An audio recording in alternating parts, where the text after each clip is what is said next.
Hello friends, welcome to Education Library. আজি আমি আলোচনা কৰিম past continuous tense. Past continuous tense কাক কয়? যি ক্ৰিয়াই অতীতত কোনো এটা কাম সদায় চলি থকা, কৰি থকা, হৈ থকা বুজায় তাক past continuous tense বোলে। Example, I was going to school. তো past continuous tenseৰ গঠন প্ৰণালী এনেকৈ হয়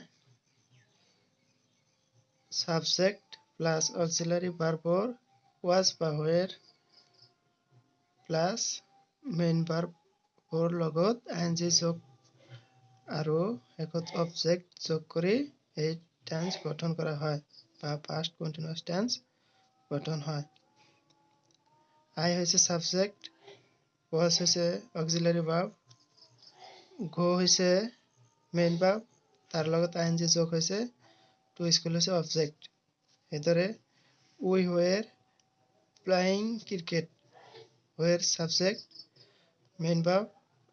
auxiliary verb, main verb লগত ing যোগ হৈছে cricket হৈছে object.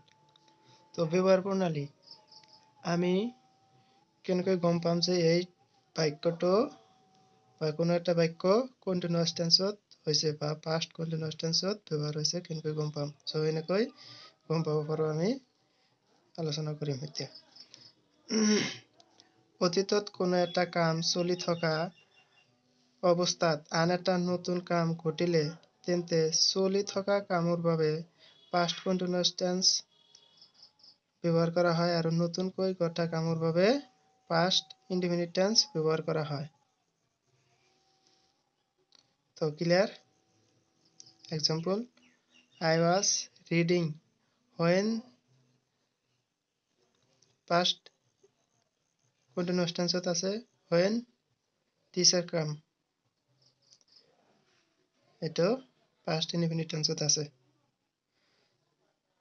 দ্বিতীয় নম্বর উদাহরণ, we were singing when my mother entered the room.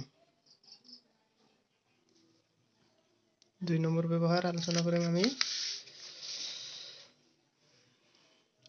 অতীতত দুটা কাম একেলগে চলি থকা বুজালে তেন্তে দুটা কামৰ বাবে past continuous tense ব্যৱহাৰ কৰা হয়। যেনে she was playing when I was reading. তাই খেলি আছিল যেতিয়া মই পঢ়ি আছিলো। ক্লিয়াৰ? যদি বাক্যত when, while আৰু at that time আদি দিয়া থাকে তেন্তে সেই বাক্যটো past continuous tense হ'ব। এটো most important ব্যৱহাৰ।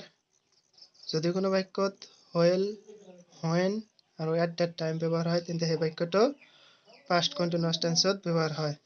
যেনে he was playing at that time, past continuous tense হ'ব। at that time আছে, past continuous tense হ'ব।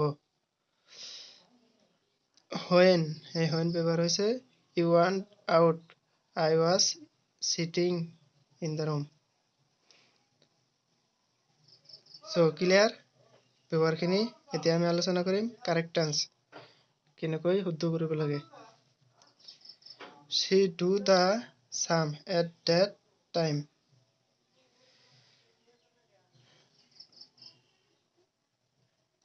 correct কৰিব she, where, she লগত where ব্যৱহাৰ হয় doing the sum.